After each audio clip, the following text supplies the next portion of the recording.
Hi, everyone.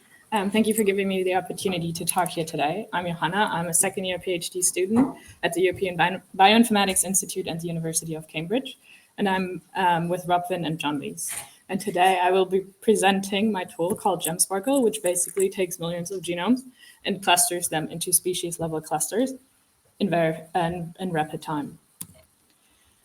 So we're living in an incredible time for bacterial genomics. We now have millions of bacterial genomes available, but the sheer number just makes it very challenging to analyze everything. So when we take a quick look at some of the data resources that we have available, we, for example, have all the bacteria data set from Sam Iqbal's lab, which encompasses almost 2.4 million isolate genomes. And when we look at the composition of it, we can see that there's a massive bias towards human pathogens.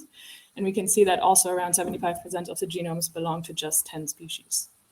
This is because much of the isolate data comes from clinical surveillance and outbreak investigations. But we obviously, as you all know, have also more diverse data sets like metagenome assembled genome databases. So we already heard about Motus earlier today with almost 3 million mags at this point. We also have Magnify with more than 500,000 genomes at this point, and also Spire with almost 1.2 million mags. So these mags are great because they're far more diverse than isolates, but they come with their own problems of being often incomplete, potentially contaminated. And we also have some degree of redundancy between databases. So altogether, we have, at least in these 4 databases only, more than 7 million genomes, which is already a lot. So we need to figure out how we can deal with all of them. So how do we navigate this data? Usually what we want to do is in huge, gigantic databases, we want to find the genomes that are related and cluster them into species-level clusters, for example. So usually this is done with whole genome alignment. So we calculate the average nucleotide identity, the ANI, which is just a way to compare how similar two genomes are by looking at the average DNA sequence match between them. But this is computationally really slow for especially large databases because we have to do whole genome alignments for all pairs. So there are tools like MASH and DREP, which are much faster, but they just don't scale to the millions of genomes that we currently have. So the problem is that the existing methods that we have fail with millions of genomes, and we need faster, very accurate clustering at scale. So here I present to you GemSparkle, which can take millions of genomes and cluster them to species-level clusters in rapid time. I'll go very quickly over what it does, but it won't be in very much detail. So if you're interested, please come talk to me afterwards. So basically what we have is we take 2 bacterial genomes. So we take 2 bacterial genomes, then we get all the K-mers out. We hash all the K-mers. So this is basically turning a string into an integer for faster comparison. We then sort them into bins because we don't need the millions of K-mers that come from a bacterial genome, but we only keep 1,000 of them, and we sort them into a bin. We can then calculate the Descartes index, which is taking the intersection divided by the union. So the intersection is the K-mers they share, and the union is all the unique K-mers that we can find that are in both genomes. So then we have a similarity score. We then can apply completeness correction. This is especially important for mags. If they're incomplete, we adjust for the incomplete. We adjust the score based on their incompleteness, and then we calculate the ANI on top of that. So what we get out is pairwise genome distances or similarities. And then based on these similarities, we create a network. In the network, we have the nodes represent genomes, and we draw an edge between 2 genomes if they're 98% similar or more. So basically what we get out are GCUs, genomically cohesive units, or species-level clusters. And then to validate this, we color in the nodes by their GTDB annotation for the genome taxonomic database to see if they're actual species clusters and we don't have different species merging into the same cluster. So one example is we use some UniProt genomes, around 219,000 of them, and most of these were isolates, but there are also a few mags in the data set. So basically, when I apply my tool, what I get out is clusters that we then, for validation, colored in by their GTDB species, which looks like this. This is just around 30,000 of them that I visualized, but we can see that we have really nice clusters like here. Well, first of all, what we can see is that the species align very well with the clusters. But then we have species, we have clusters like this, which are very round, and then we have clusters with a bit more, they're a bit more stringy, and that don't look very circular. So then what I wanted to do is I wanted to look into this. I wanted to see if this is a clustering artifact, or if this comes, or if there is some biological signal behind these.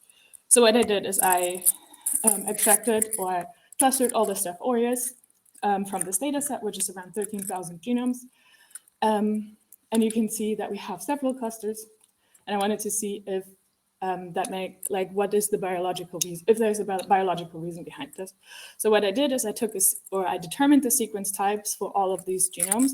So basically a unique label assigned to a bacterial strain based on the sequences of several conserved genes.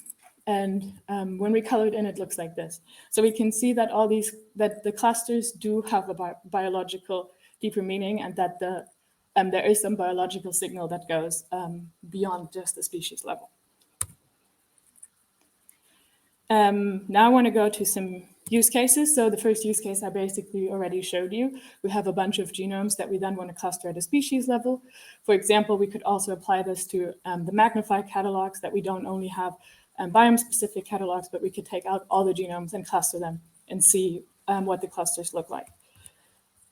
So we can use that at a very wide scale, but we can also, so something I've worked on last week was that I took the high quality data set from all the bacteria from the first slide, which is around 1.8 million genomes. And then I wanted to, I took 6 genomes that were found on the ISS, and I wanted to see if we can find anything on Earth that is vaguely similar to something that was found on the ISS. So short version, yes, we can. They do cluster with 3 genomes that we found on Earth. I don't really have time to get into that, but we can assign, we can do large scale, but we can also do finer scale. So in this, just as a summary, this approach can capture broad diversity patterns across millions of genomes, but also at a finer scale population structure. It is incredibly fast. So for the UniProt data set with around 219,000 genomes, it took around an hour with less than 32 CPUs. So I hope that I convinced you that we can finally keep pace with the exponential growth of genomic data and unlock the full potential of microbial diversity studies. And with this, I want to thank my 2 groups, and especially my 2 supervisors, Rob and John, and all of you for listening.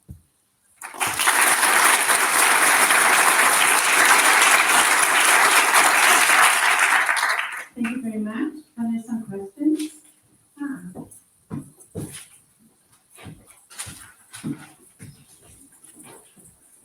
Thank you very much for the talk. I think it's really always exciting to see new genome clustering tools coming out. I have a very genuine question that from what you described in your algorithms. I feel like it's still somehow very similar to MASH, which you like subsample list of the keywords and you do the Jacobi distance that can mimic the ARMY values. So could you maybe describe in briefly what outstands your methods from MASH or related to it? Basically the clustering, where is it here? Basically the clustering step or the sketching step that we do, we benchmark against MASH, and it's around 100 times faster than that. So I guess speed, and it's just basically the algorithm works a little bit different, which makes it faster. And then we have the bins, which MASH doesn't do, which makes it faster because the comparison is faster. We don't have the large merging.